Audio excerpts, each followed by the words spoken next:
का उकाड्याने राज्यात कमाल तापमानात वाढ झाल्याने उन्हाचा चटका अंगाची लाहीलाही करतोय। आज मध्य महाराष्ट्रातील तुरळक ठिकाणी उष्ण व दमट हवामानाचा अंदाज असल्याने तसेच विदर्भात तुरळक ठिकाणी वादळी पावसाची शक्यता असल्याने दक्षतेचा इशारा कायम आहे। उर्वरित राज्यात अंशतः ढगाळ आकाशासह उन्हाचा चटका कायम राहण्याचा अंदाज हवामान विभागाने दिलाय।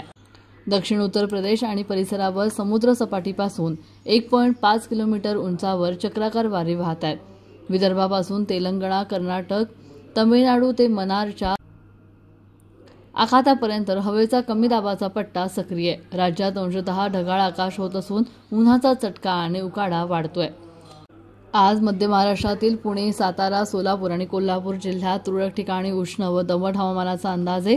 तसेच पूर्व विदर्भातील यवतमाळ, चंद्रपूर आणि गडचिरोली जिल्ह्यात वादळी पावसाचा अंदाज असल्याने दक्षतेचा इशारा देण्यात आलाय। उर्वरित राज्यात अंशतः ढगाळ आकाश, उष्ण हवामानाचा अंदाज कायम आहे। असे नवनवीन व्हिडिओ पाहण्यासाठी आजच कृषी चर्चा फेसबुक पेजला लाईक करा आणि व्हिडिओ आवडला असेल तर नक्की शेअर करा।